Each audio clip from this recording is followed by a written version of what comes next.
Tes tes, dengar nggak?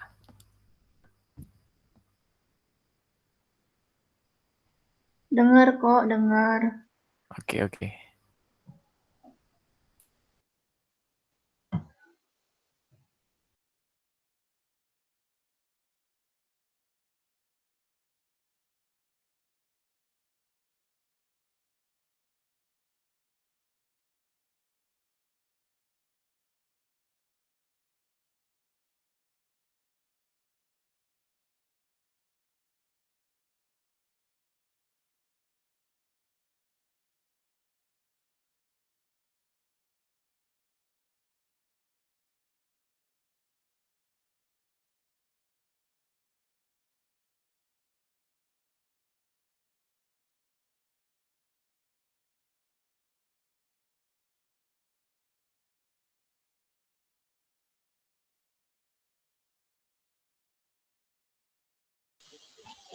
Halo, tes.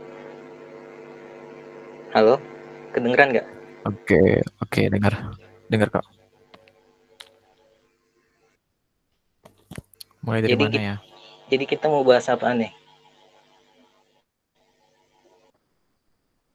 Hmm, di sini kan ada itu ya, beberapa teori.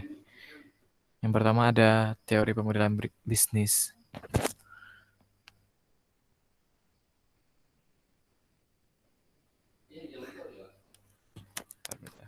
Bentar bentar.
Oke, lanjut lagi ya. Yang tadi. Yang pertama ada teori pemodelan proses bisnis. Di sini ada yang mau ini jelasin tentang teori pemodelan proses bisnis? Halo.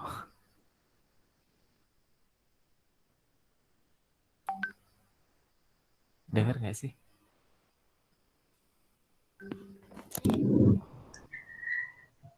Dengar kok.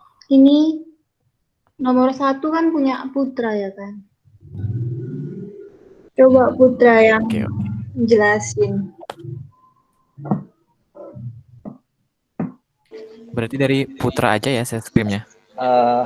Iya ya dari aku, tapi belum aku buka. Tunggu ya. Oh Dokumennya iya, dibuka tunggu dulu. dulu.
Oke, aku mulai ya. Jadi yang pertama, teori permodalan proses bisnis. Kita mulai dari pengertiannya dulu nih. Pengertian proses Bentar, bisnis. Apa? bentar, share screen-nya belum. Share screen, share screen. Oh iya.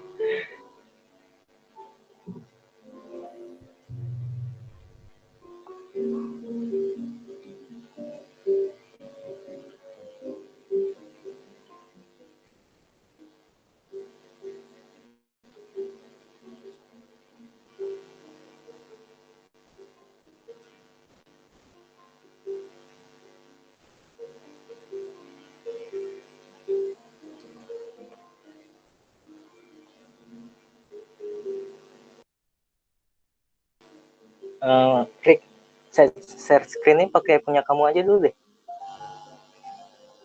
Sama kan ya? Yang tadi. Oke, oke. Heeh.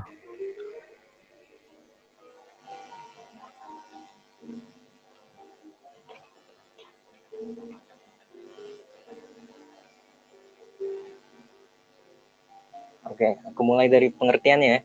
Pengertian permodalan proses bisnis itu diagram yang mewakili urutan kegiatan. Secara implisit berfokus pada sebuah proses, tindakan, dan daya atau resource yang digambarkan dalam proses permodelan, menunjukkan bagaimana mereka akan diproses. Adapun pengertian proses permodelan bisnis menurut beberapa ahli. Yang pertama dari Hammer and Champy tahun 1994. Menurutnya, proses bisnis merupakan sekumpulan aktivitas yang memerlukan satu atau lebih masukan atau input dan membentuk suatu keluaran atau output yang memiliki nilai yang diinginkan pelanggan.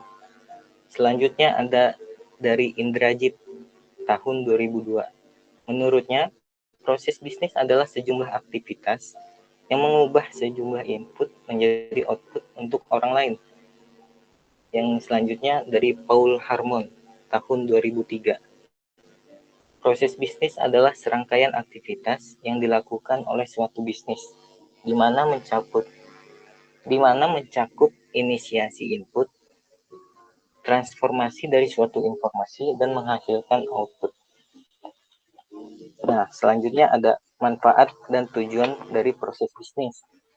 Yang pertama, manfaat proses bisnis, yaitu untuk memudahkan pemahaman alur proses secara terintegrasi.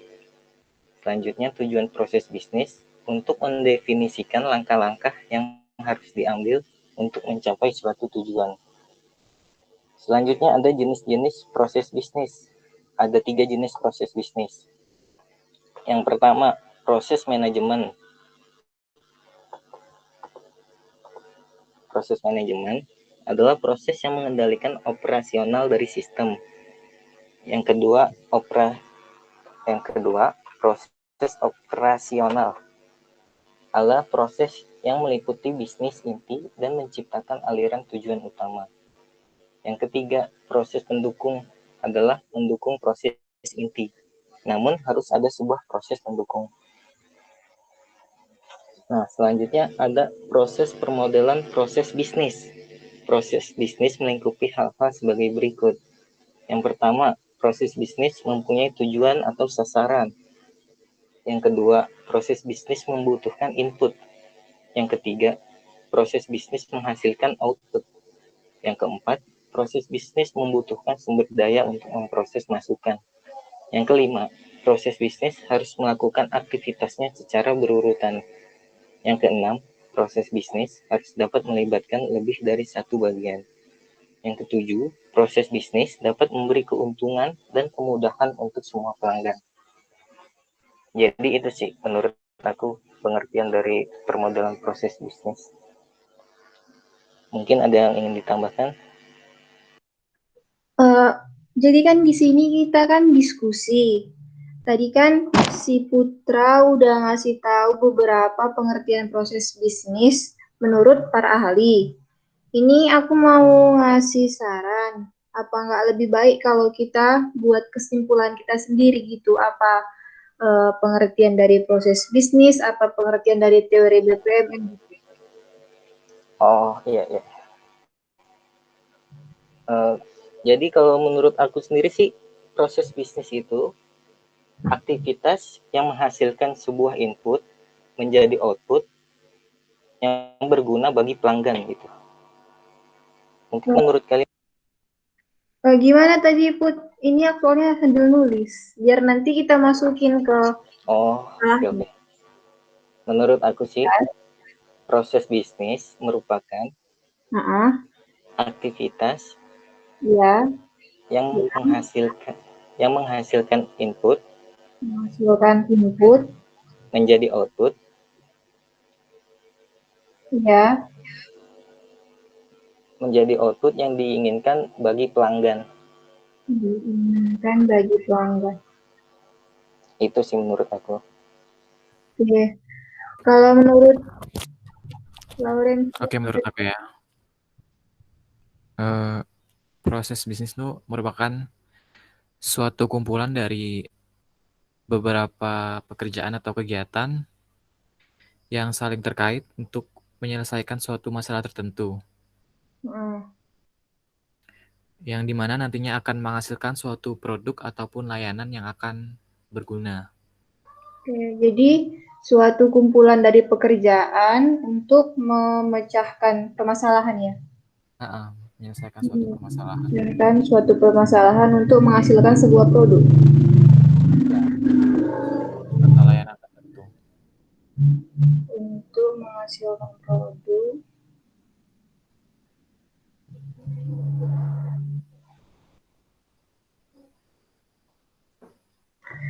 Jadi kalau dari aku, menurutku proses bisnis itu, ini aku ngambilnya dari pernyataan kalian berdua, nggak apa-apa ya? Ya, nggak apa-apa. Kalau si Putra tadi kan aktivitas yang menghasilkan input menjadi output yang diinginkan bagi pelanggan. Terus tadi si Rick bilang proses bisnis merupakan suatu kumpulan dari pekerjaan untuk memecahkan suatu permasalahan untuk menghasilkan produk atau layanan. Jadi di sini sama aja ya kan berdua. Kalau si Putra tadi input, jadi kalau di input itu produk atau layanan gitu kan? Iya begitu. Menurut kalau si jadi outputnya itu produk atau layanan. Jadi outputnya itu bisa apapun. Oke, menurutku proses bisnis itu merupakan sama aja sih ya berdua suatu kumpulan pekerjaan yang dilakukan untuk menghasilkan suatu produk atau layanan. Apa masih ada tambahan dari yang lain?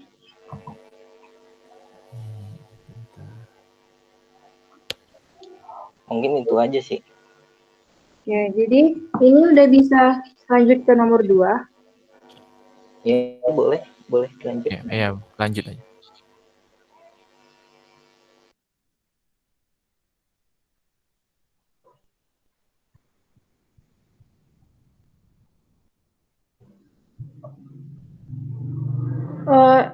Coba buka makalahnya. Dari kamu aja. Oh iya.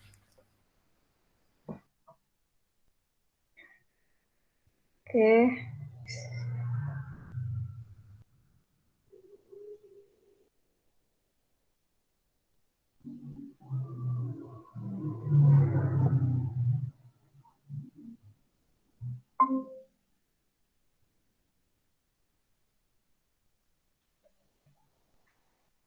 Jadi nomor 2 itu kan teori BPMN.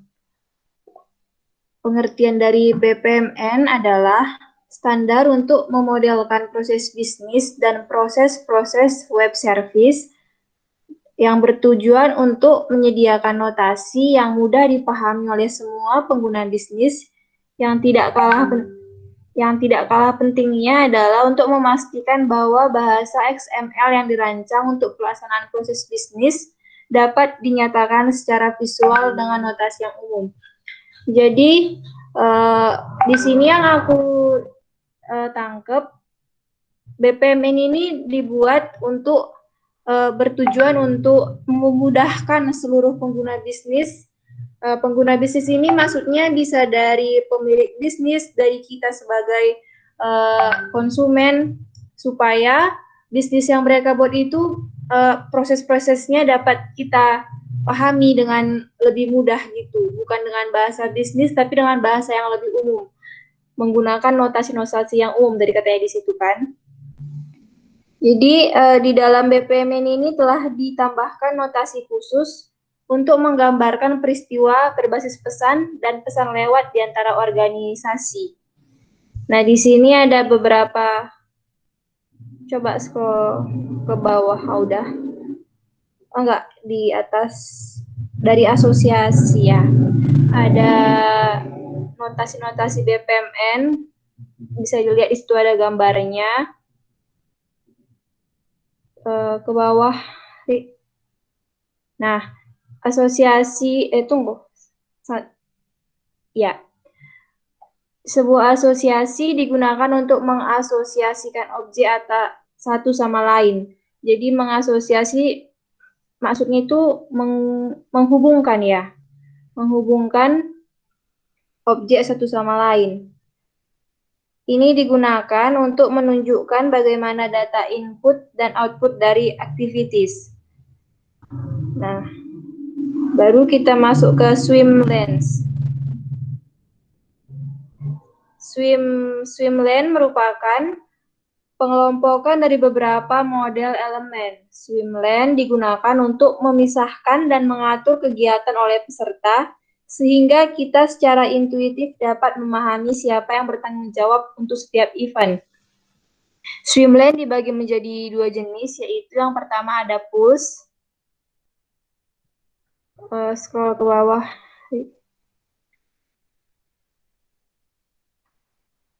Sebuah pool dapat menjadi black box atau mungkin berisi proses. Nah, ini, seorang peserta mungkin merupakan pemeran bisnis, misalnya pembeli atau penjual, atau mungkin suatu badan usaha, misalnya IBM atau OMG. Interaksi antar push ditangani melalui message flow. Sequence flow tidak dapat menyeberangi batas atau boundary dari pool, sehingga proses sepenuhnya berada di dalam pool. Aku masih kurang ngerti yang ini, mungkin dari kalian berdua ada yang ngerti poin yang seorang peserta mungkin merupakan pemeran bisnis. Itu maksudnya gimana? Sama sih kalau aku yang soal teknis-teknis seperti itu kurang paham juga. Mungkin Rick bisa. soalnya bisa gini aku belum betul-betul menguasai. Sama, aku juga. Kalau mungkin maksudnya di sini dari aku ya, mungkin nanti ada tambahan dari kalian. Jadi si pool ini diisi oleh aktor. Aktornya itu merupakan suatu lembaga, bukan orang gitu, bukan nama, bukan kayak Junita, bukan kayak Laurentius, bukan kayak Putra. Jadi yang menurut pemahamanku di sini pool ini diisi oleh badan-badan gitu mungkin ya eh, kayak yang kita buat di KRS kan eh, kalian di model bisnis kalian buat apa di dalam poolnya jadi aktor itu apa? Aktornya mahasiswa kan, Ya kan mahasiswa, dosen PA, sama teller bank. ya teller teller bank. Punya siapa kemarin yang rame? Punyaku ada 5 sih. Iya, itu mana. Nah ini punya Ri, Apa? punyamu kan ada 5 itu ya, nggak kelihatan. Oh, bentar, aku scroll dulu. Gambar tulisannya. Mana? Kok hilang? Bentar, kayaknya salah aku nih. Mungkin bukan yang Bentar baru. dulu, kayaknya salah buka.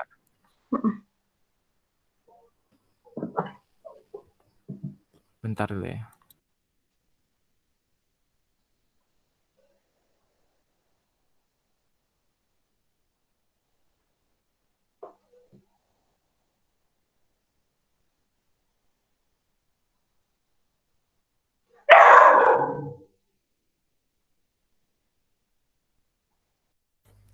Dari Bizagi aja lah aku bukanya. Oke. Nemu.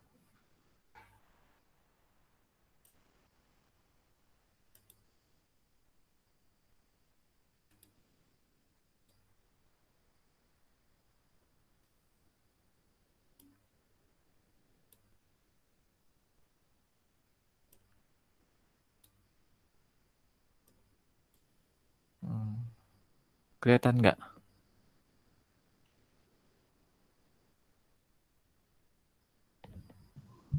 Tulisannya yang kurang kelihatan. Ah, gitu baru kelihatan. Di sini aku ada ini 5 mahasiswa, teller bank, pembimbing akademik, software sama berkasnya. Nah, aku yang belum ngerti, kan aku cuma buat tiga aktor, mahasiswa, dosen PA, sama teller bank. Sebetulnya aku belum terlalu paham itu kenapa. Coba lihat Ri, yang di bagian teller bank sama berkas itu. Software sama berkas itu kenapa dibuat poolnya gitu?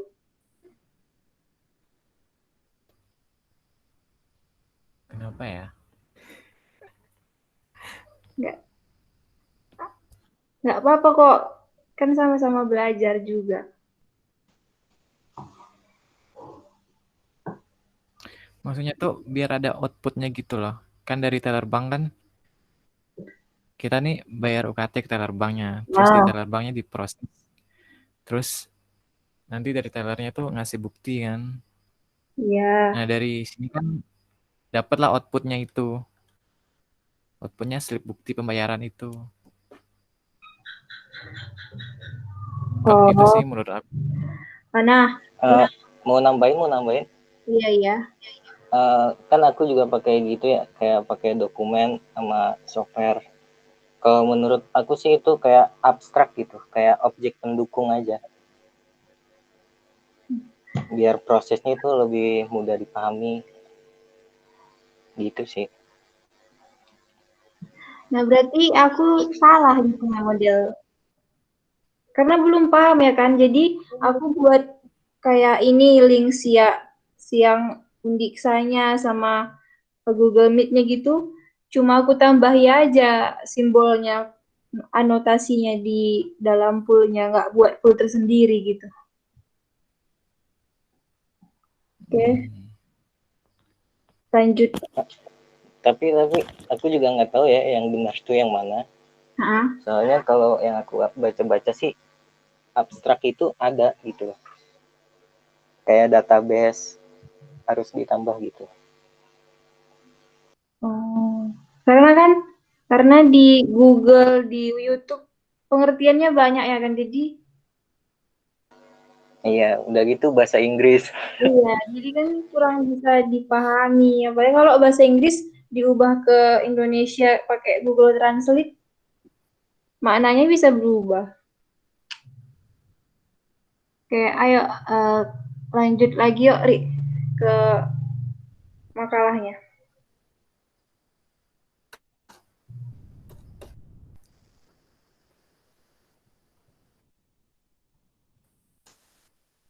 Sampai sini ya tadi. Belum di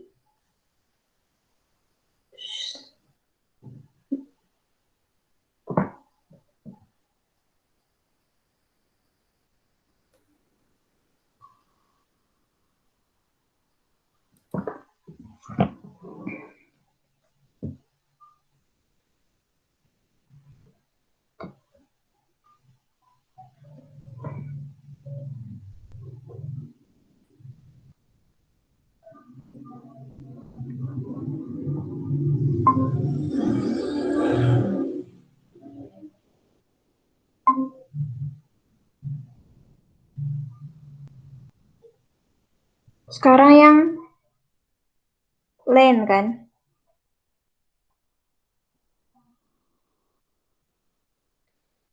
Nah, kita mulai lagi. Nomor 2 ada len. Len merupakan subpartisi untuk objek dalam pool. Mereka sering mewakili peran organisasi, misalnya manajer associate, tetapi dapat mewakili karakteristik yang diinginkan proses. Sequence flow bisa menyeberangi batas len. Ini sama kayak yang tadi. Sebetulnya aku juga nggak ngerti karena ini semuanya ngambil dari Google. Jujur. Jadi apa bedanya ya? Peran organisasi. Tadi pool juga organisasi.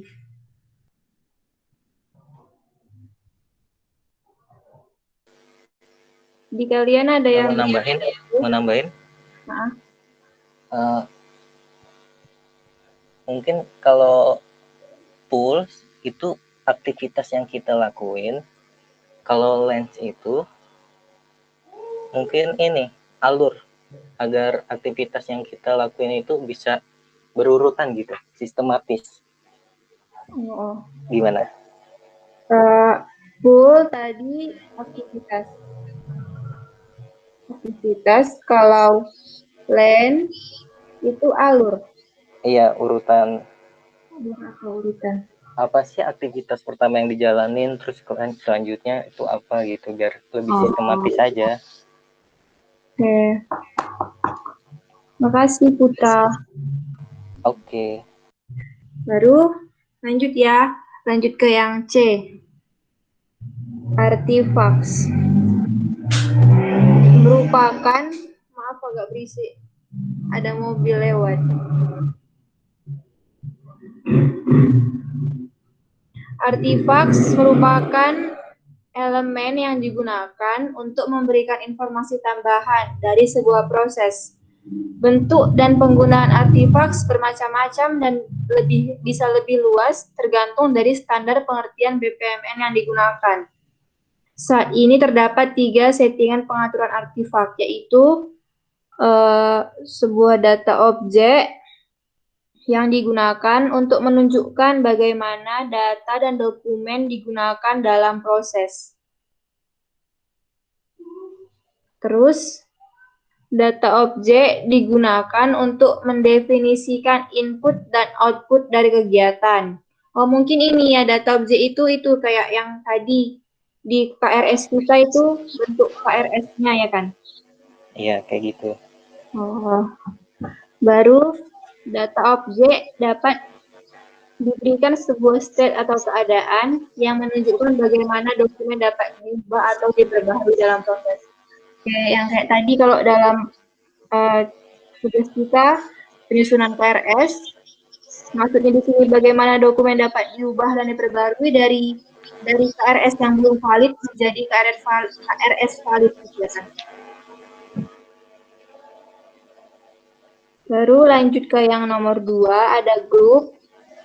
Group adalah artefak yang digunakan untuk menyorot bagian-bagian tertentu dari sebuah diagram tanpa menambahkan kendala tambahan untuk performa sebagai proses. Groups dapat digunakan untuk mengkategorikan elemen untuk tujuan pelaporan. Groups tidak dibatasi oleh pembatasan scope dan length. Jadi maksudnya ini bisa ditaruh di mana aja gitu ya kan. Baru Kurang selanjutnya ngerti deh. Yang mana? Yang grup kurang ngerti fungsinya untuk apa. Grup. Coba bentar. Cari grup.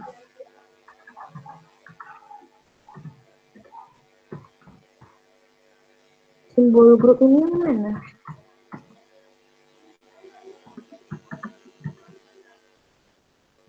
Mungkin ya grup ini tuh digunain untuk hal-hal yang penting kali ya, kayak aktivitas yang penting. Jadi Bisa gak sih? biar maksudnya untuk ngasih tanda gitu kalau aktivitas ini. Iya. Bisa gak sih? Mungkin bisa jadi. Kita belum bisa mastiin ya kan? Iya sih, kurang guru juga kita. Jadi ini lanjut aja ke Iya, lanjut aja. Baru selanjutnya ada anotasi. Anotasi bisa dilihat di situ simbol-simbolnya. Ada start, ada general start, general intermediate, general end, dan seterusnya. Jujur aku di sini cuma kenal sama general start dan end. Start untuk memulai proses bisnis, sedangkan end untuk mengakhiri. Mungkin dari kalian ada yang paham apa makna dari simbol-simbol yang lain?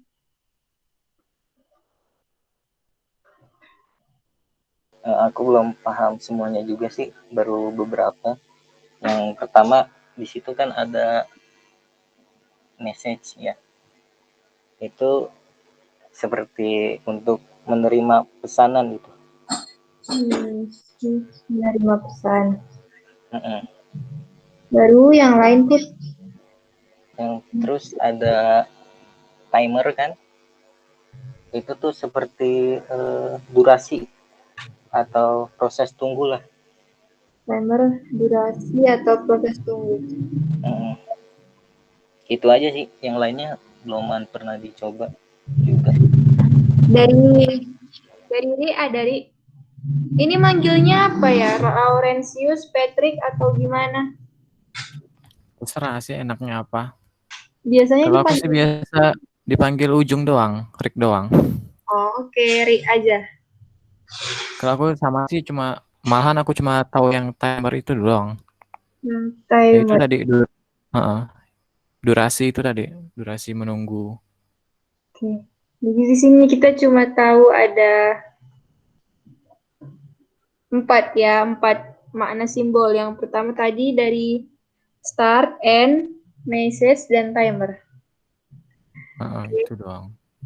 Kita lanjut. Oh, udah. Udah lanjut ke yang punya aku ya. Oke.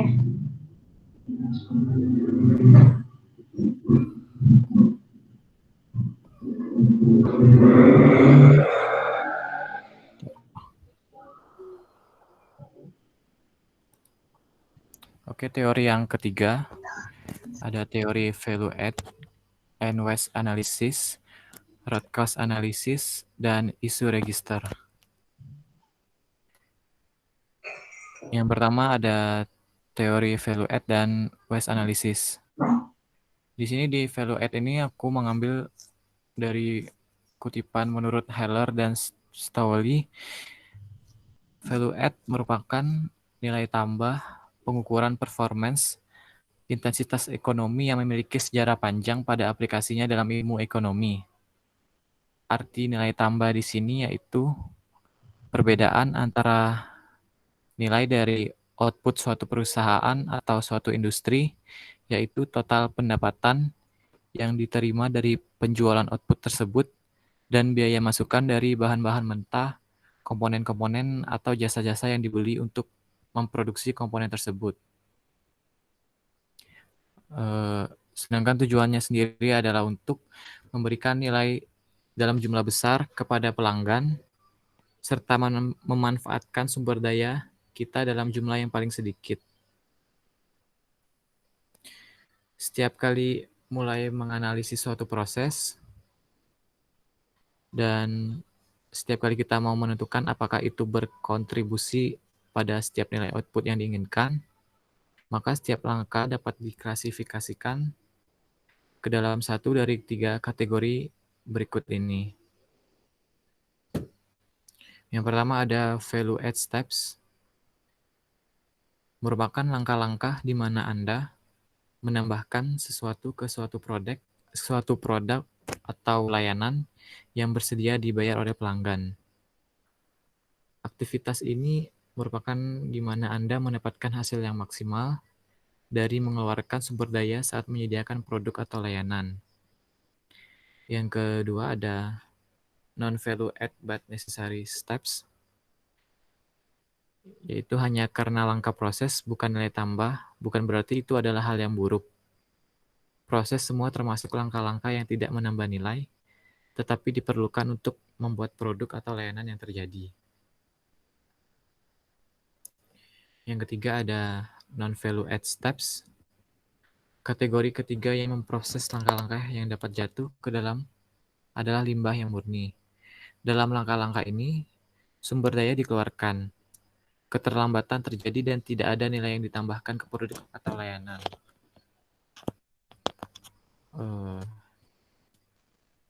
Mungkin dari sini ada yang belum paham ya.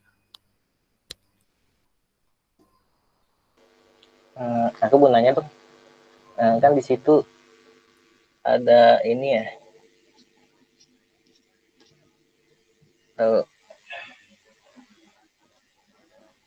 yang tadi limbah murni itu apa sih?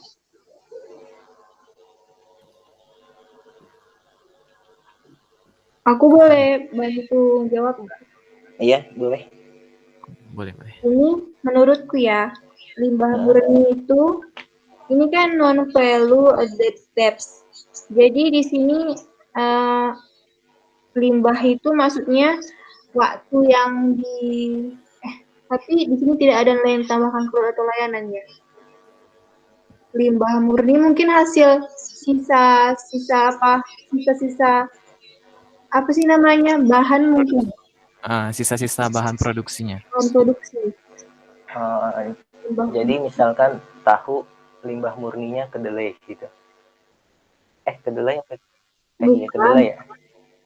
Kedelai kan memang bahan yang buat tahu. Mungkin jadi limbah murninya apa? Kita air tahunya kan terbuang. Kayak gitu mungkin ya. Limbah murni. Kalau menurut Ri, apa itu? Air tahu bisa juga loh dimanfaatin. Iya kan, makanya jadi nggak mungkin itu. Jadi biar tidak ada yang terbuang sia-sia gitu. Ya. Misal kayak apa ya?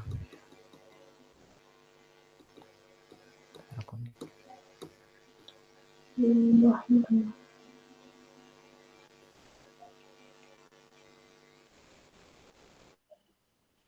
Non value kan nggak bernilai, tapi ditaruh ke dalam stepnya itu maksudnya gimana?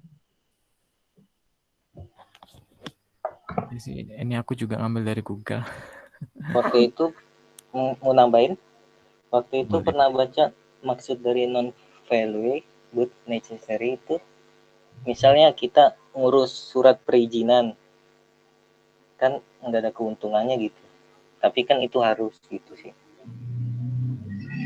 Itu kan yang non value but necessary steps. Tadi yang limbah murni itu kan yang di bagian non value that steps. Oh iya, beda ya. Kalau non value but necessary steps ya memang kan nggak berguna. Iya. Betul. Jadi ini gimana?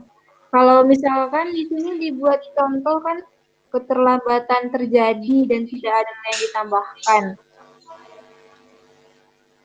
Keterlambatan berarti kan waktu ya kan? Sedangkan waktu itu kan menghasilkan satu produk, waktu pengerjaan kan menghasilkan satu produk. Tidak lambat. Dalam langkah-langkah ini sumber daya dikeluarkan. Keterlambatan terjadi.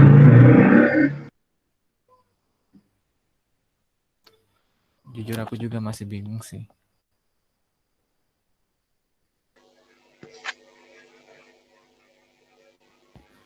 Lanjut aja yuk. Lanjut aja ya. Iya, lanjut aja.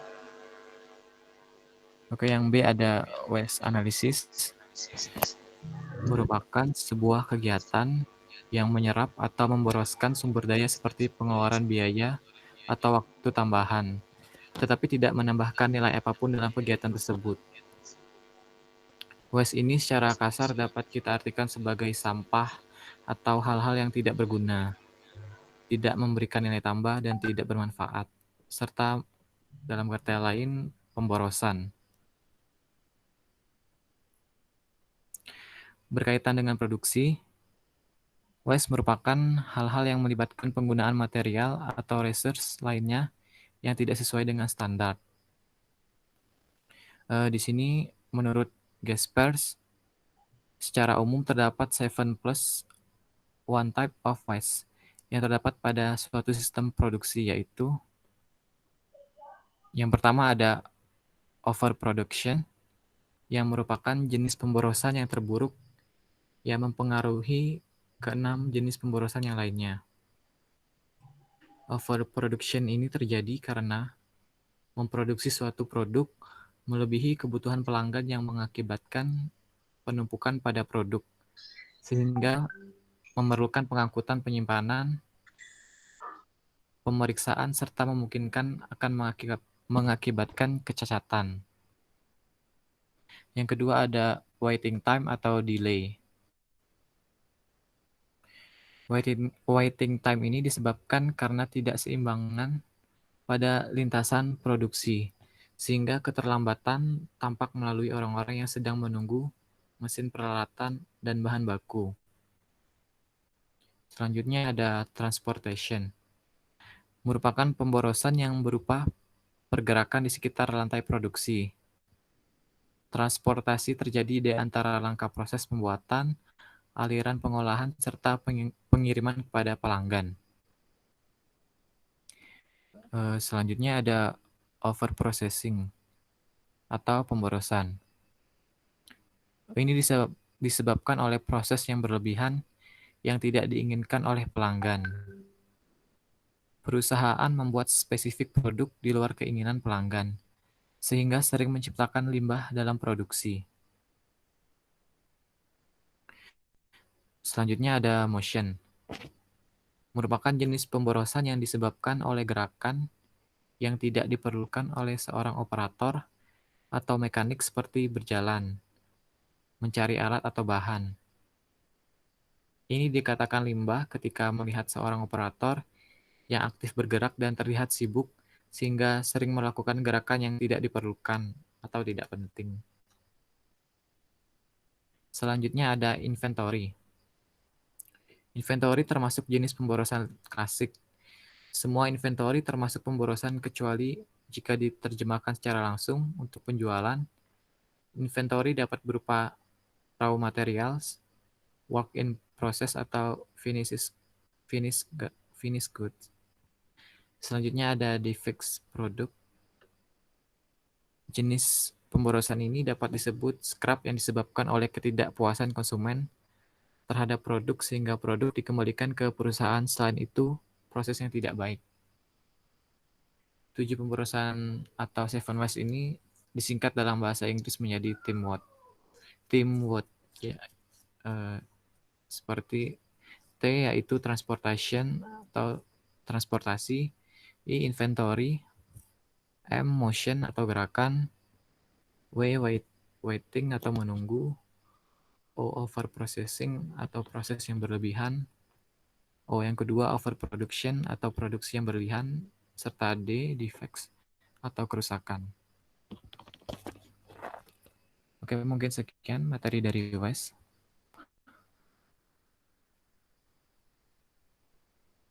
Apa ada yang mau nanya? Kalau dari aku, 7+1 type of production-nya udah, menurutku bahasanya udah mudah dipahami. Iya. Iya sih, mudah. Nggak ada. Lebih mudah dari yang pertama. Oke. Oke, berarti lanjut ya. Ya. Oke, lanjut. Yang kedua ada root cause analysis. Root cause merupakan alasan yang paling mendasar terjadinya kejadian yang tidak diharapkan. Apabila permasalahan utama tidak dapat diidentifikasi, maka kendala-kendala kecil akan makin bermunculan dan masalah tidak akan berakhir. Oleh karena itu, mengidentifikasi dan mengeliminasi akar suatu permasalahan merupakan hal yang sangat penting. Root cause analysis merupakan suatu proses mengidentifikasi proses penyebab utama suatu permasalahan dengan menggunakan pendekatan yang terstruktur dengan teknik yang telah didesain untuk berfokus pada identifikasi dan penyelesaian masalah. Root cause analysis ini memberikan jalan keluar yang baik, tidak sekedar faktor A yang menyebabkan kejadian B, namun dengan mengubah faktor A, maka kemungkinan rekurensi kejadian B dapat dikurangi atau bahkan dicegah. Tujuan dari root cause analysis adalah untuk menemukan apa yang sebenarnya telah terjadi, mengapa masalah tersebut bisa terjadi, apa yang bisa dilakukan untuk menghindari masalah tersebut supaya tidak terjadi lagi di masa depan. Berikut ini merupakan langkah-langkah root cause analysis. 1. Membentuk tim. 2. Merumuskan masalah. 3. Mempelajari masalah. 4. Menentukan apa yang akan terjadi. 5. Mengidentifikasi faktor penyebab. 6.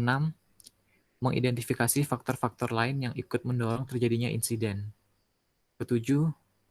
Mengukur. Mengumpulkan nilai data berdasarkan penyebab utama dan terdekat.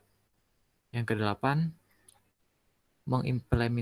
mengimplementasikan perubahan sementara. 9. Mengidentifikasi sistem mana yang terlihat atau akar penyebab. 10. Kurangi daftar akar penyebab. 11.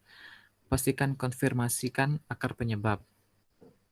12. Mencari serta mengidentifikasi strategi pengurangan strategi. Yang ke-13, memformulasikan tindakan perbaikan. Ke-14, mengevaluasikan tindakan perbaikan yang diajukan. 15, pastikan rencananya diterima. 16, terapkan rencana perbaikan. 17, kembangkan cara pengukuran efektivitas dan pastikan keberhasilannya. 18, mengevaluasi penerapan rencana perbaikan. 19, melakukan tindakan tambahan. 20, komunikasikan hasilnya. Oke, mungkin sekian materi dari root cause analysis? Jadi di sini yang aku dapat, root cause analysis ini merupakan sebuah cara yang dilakukan untuk menemukan masalah apa yang terjadi di dalam suatu proses bisnis. Selain menemukan masalah yang terjadi dalam proses bisnis, melalui root cause analysis ini kita dapat menemukan cara untuk mencegah permasalahan-permasalahan lain yang mungkin akan muncul. Gitu. Tadi juga udah dikasih tahu langkah-langkahnya, membentuk tim, merumuskan masalah, mempelajari masalah, dan sebagainya. Jadi dari aku yang bisa aku dapat tentang root cause analysis itu gitu aja. Dari Putra mungkin ada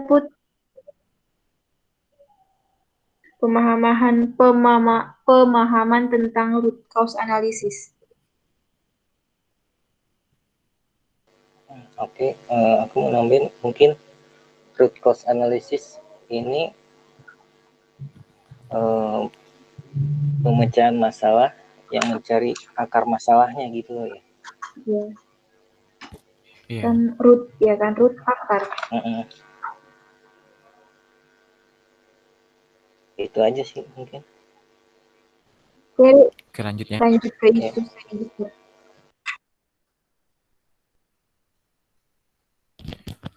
Oke, yang ketiga ada ISUS register. ISUS register merupakan sebuah hal yang akan mencatat semua masalah yang perlu ditingkatkan dari satu tingkat manajemen ke tingkat yang lainnya.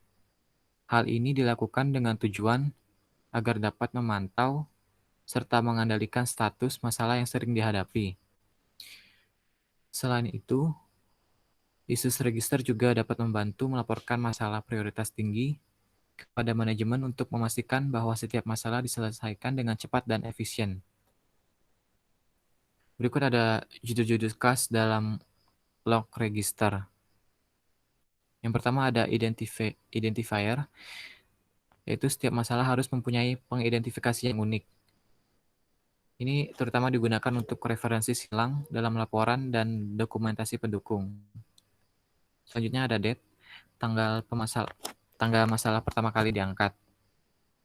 Yang berikut ada raise by, detail orang atau kelompok yang mengangkat masalah.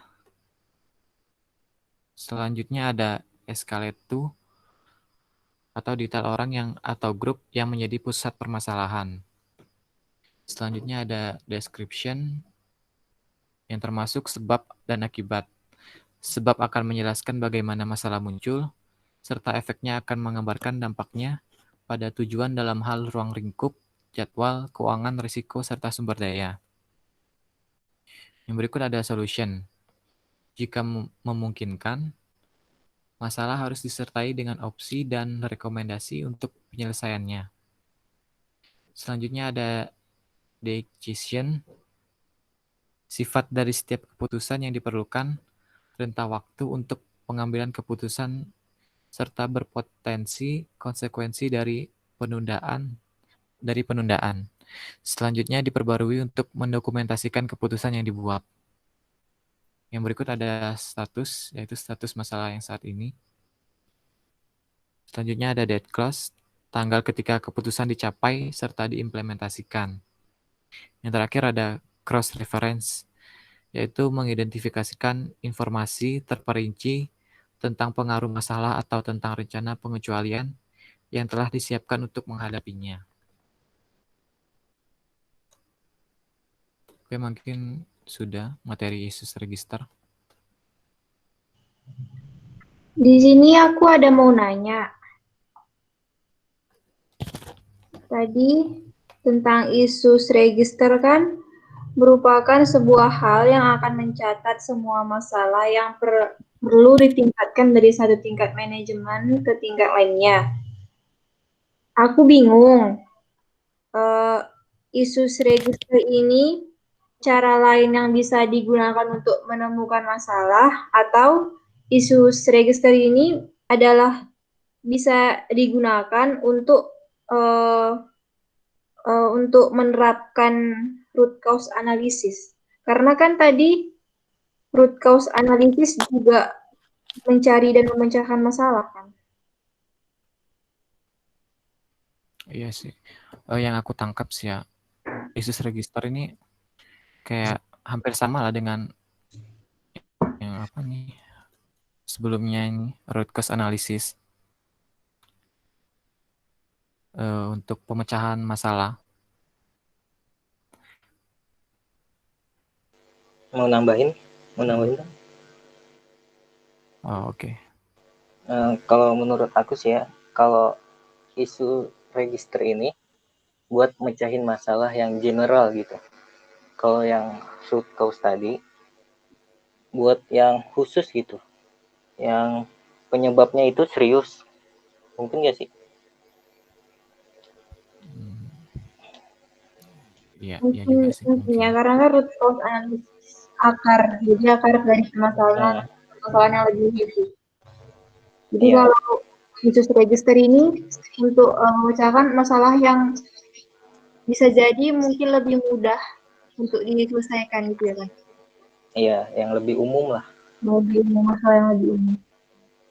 Oke. Tapi aku masih nggak ngerti sama yang pertama tadi,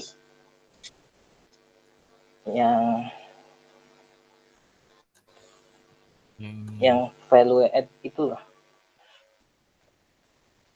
Aku juga masih nggak ngerti sih ini. Kalau yang di value add itu aku pernah baca dari pendapat dari Presiden Soekarno atau Soeharto gitu ya, yang singkong-singkong. Ya. Yang kalau kita panen singkong dari ladang, kita jual kan harganya cuma 1.000 rupiah per kilo. Tapi kalau kita ubah singkongnya jadi keripik singkong, nanti bisa dijual 2.000 per bungkus atau 5.000 per bungkus itu. Jadi maksud yang dapat dari value add itu kita menambahkan suatu pekerjaan ke sebuah produk gitu atau jasa sehingga nanti bisa memunculkan produk baru yang bernilai lebih tinggi. Oh, iya. Menurutku gitu.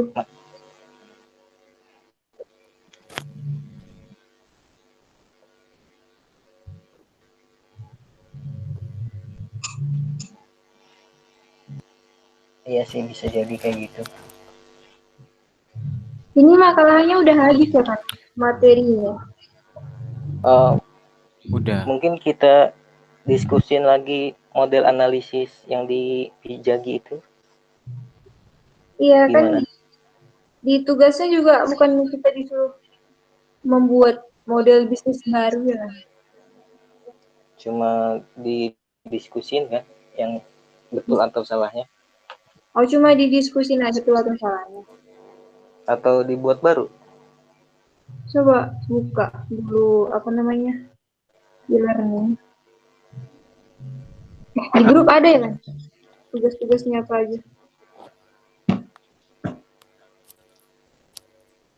Bentar, coba.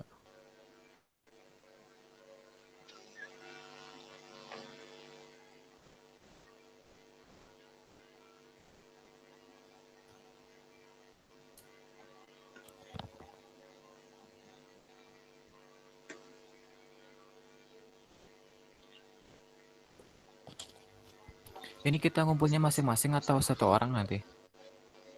Nah, kalau menurut aku sih kayaknya kelompok, makalah yang kelompok itu loh. Soalnya kan kita udah jadi bentuk kelompok. Tadi juga aku ada nanya ke teman. Katanya kita itu semua ngumpul makalah yang sama ke e-learningnya. Jadi yang kita kumpul itu isinya sama semua. Kalau linknya ini nanti taruh di mana?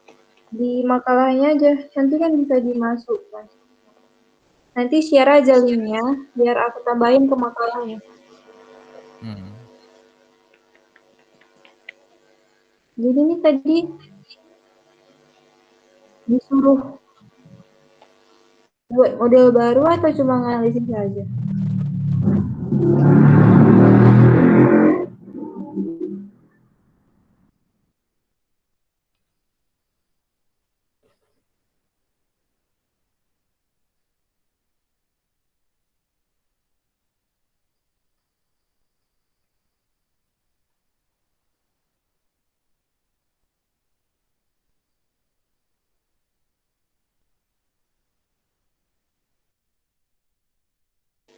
Nih ya, aku baca di e-learningnya. Taduh. Jika masing-masing anggota memiliki variasi hasil permodelan proses bisnis, jelaskan dalam laporan bentuk variasinya dan jelaskan hasil diskusi untuk hasil permodelan proses bisnis yang dianalisis. Jadi kita maksudnya masing-masing ngejelasin hasil proses bisnis yang kita buat gitu atau gimana?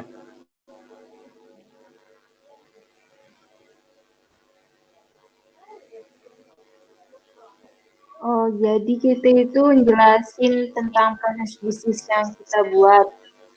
Kan ada 3 bentuk modelnya ya kan. Terus nanti kita menganalisis kesalahan-kesalahan di dalam bentuk yang udah model bisnis yang udah kita buat gitu ya kan. Iya mungkin jadi nanti kita buat lagi proses yang menurut kita itu udah betul gitu hasil diskusi kita gitu ya. Iya. Aku juga nangkapnya kayak gitu. Jadi ini gimana kita buat sekarang aja? Siapa yang bisa nge-share screen tampilan Zaginya? Tapi mungkin teman-teman ada yang mau nanya hasil-hasil permodelan yang aku buat kok bisa kayak gitu, Oh, atau teman-teman bisa nilai betul apa yang enggak sih hasil permodelan yang udah aku buat.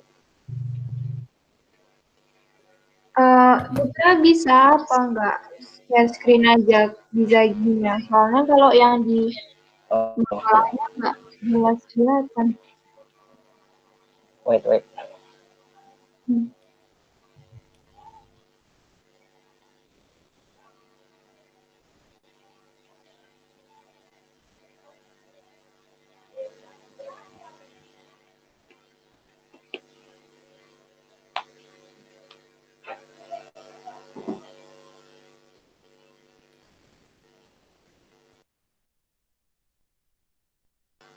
Sambil nunggu aku mau nanya dulu. Iya. Jadi nanti hasil permodelannya kita analisis pakai keempat teori yang di atas itu atau pilih salah satu?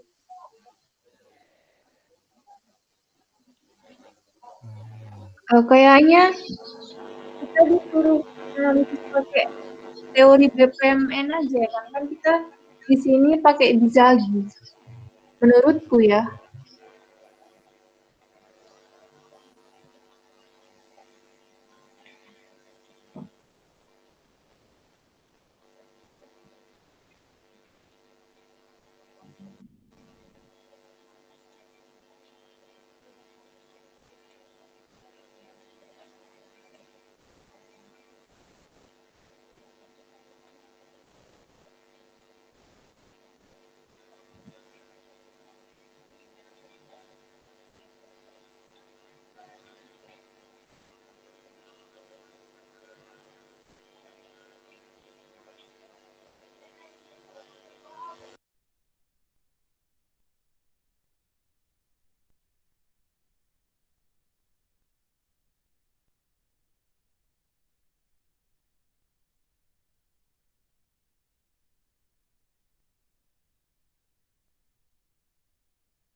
Aku mau nanya, ini kita buat model bisnis yang barunya sekarang? Mendingan nanti aja sih bagi tugas di WhatsApp atau di mana. Sayang kota juga kan, udah lama. Iya ya, karena kan Gitu. agak ribet nanti ya kan, Mm-mm. perlu waktu yang lama. Berarti Jadi ini gimana? udahan Kita dulu deh. udahan aja dulu. Oke, jadi kapan lagi? Eh, besok terakhir kan ya? Iya, besok ada Ya, tanggal besok. 3 ya. Besok. Jadi hari Kita ini tinggal apa sih? Kita tinggal buat yang hasil baru. permodelan. Ya. Sebelum Ya kalian itu mah. leave, on cam dulu boleh nggak? Oke. On cam. DSS. Wait. Bentar, aku nanya. Ini kita buat pemodelan bisnis yang baru ini tentang KRS itu ya? Menurutku iya, karena kan tadi di sini dibilang jelaskan hasil diskusi untuk hasil pemodelan proses bisnis yang dianalisis. Tadi kan kita nge-analisis proses bisnis penyusunan kartu rencana studi. Oh, oke.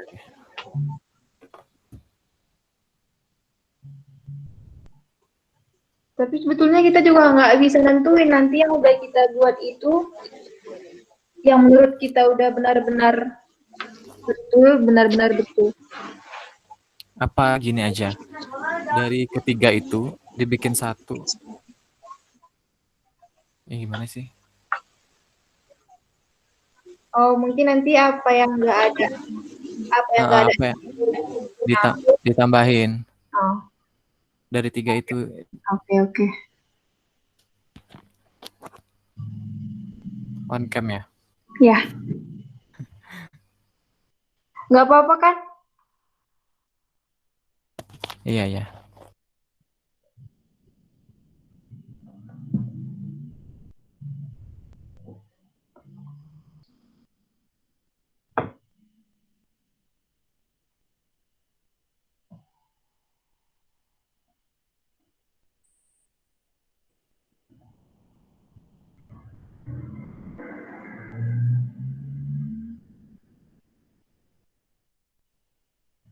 Putranya mana?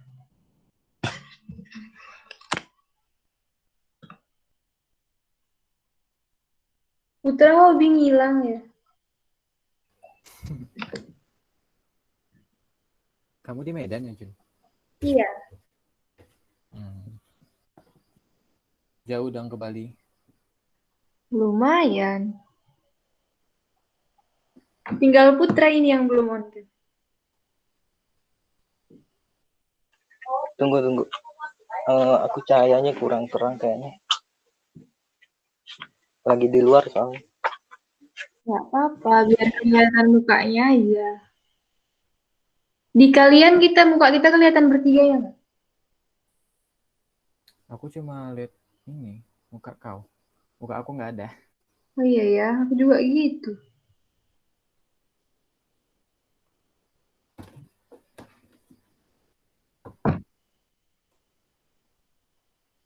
Apa ini kita print screen masing-masing? Iya, gitu aja. Di Putra kita kelihatan ketiganya nggak?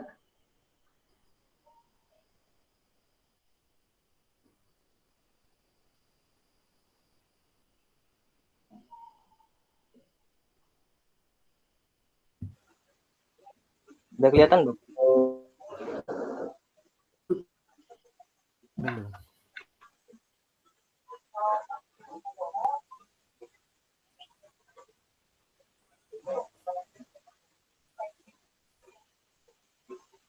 Udah ya?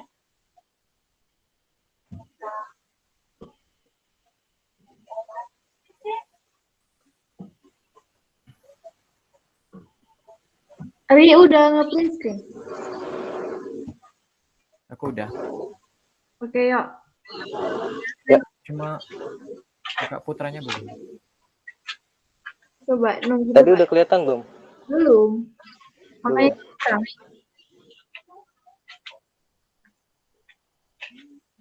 Wait.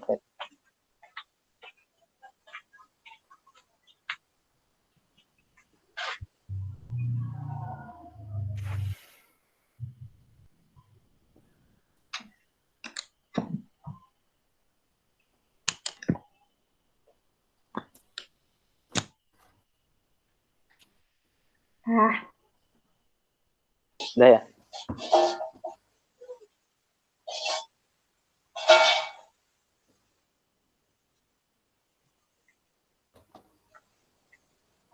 bilang lagi. Oke, udah. Tadi udah nge-SS kan? Udah. Nanti share Udah kan? ke grup ya hasil SS.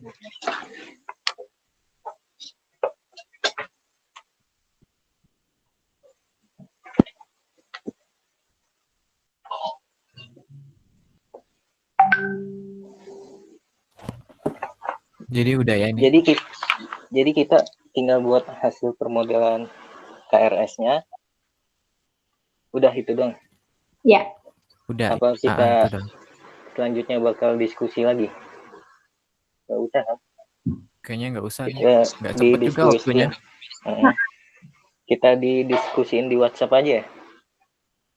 Heeh. Oke deh kalau gitu. Makasih ya. Makasih. Makasih. Sama-sama. Selamat malam semua. Ri nanti kirim link rekamannya. Iya.